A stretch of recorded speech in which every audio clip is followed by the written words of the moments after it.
Para entender cómo funcionan las herramientas del cálculo, conviene representar las funciones entre variables con gráficas. En una gráfica, el valor de una función se representa con una línea. Todos hemos visto una gráfica alguna vez. Esta, por ejemplo, representa la temperatura promedio del cuerpo durante el día.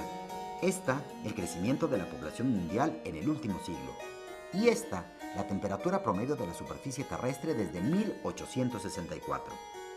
Para hacer una gráfica necesitamos que una variable cambie en función de otra. Por ejemplo, un carro en movimiento.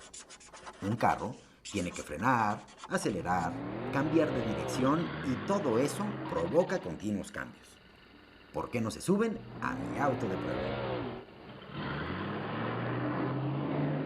Con este coche podemos hacer los movimientos básicos como acelerar y frenar sin problema. Usemos este vehículo para ver cómo se construye una gráfica. Graficaremos la distancia que recorre el coche en función del tiempo.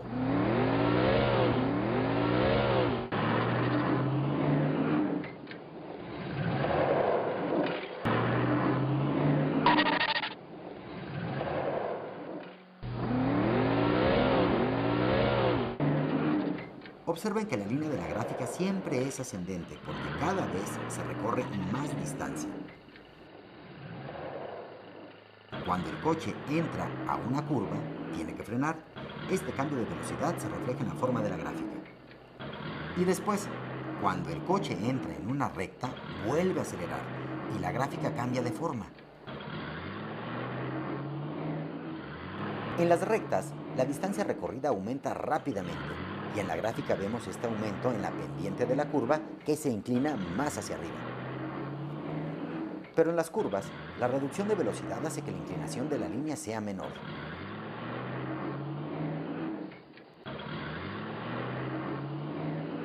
Si bien esta gráfica nos sirve para definir la distancia recorrida en función del tiempo, la inclinación nos revela otro dato, la velocidad. Por ejemplo, aquí y aquí el auto va más rápido y aquí va más lento.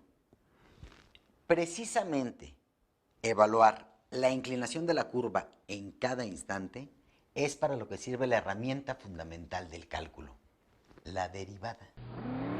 Podemos pensar que la derivada es una función que nos indica cómo cambia otra función.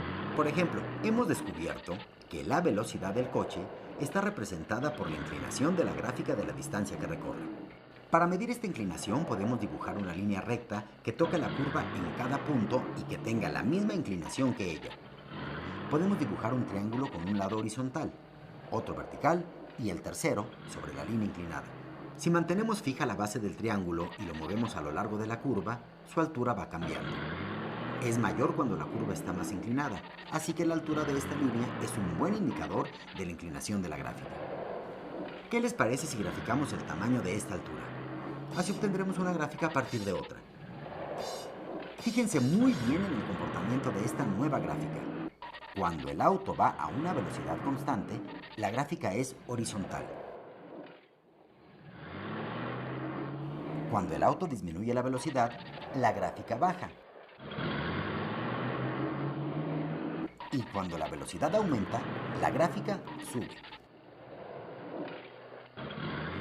La nueva gráfica no es otra que la gráfica de la velocidad en función del tiempo. La derivada de la distancia es la velocidad. Lo interesante es que obtuvimos la gráfica de la velocidad sin estar viendo directamente al velocímetro del auto. Todo a partir de la gráfica de la distancia en función del tiempo, por lo que deducimos entonces que la velocidad es una derivada de la distancia.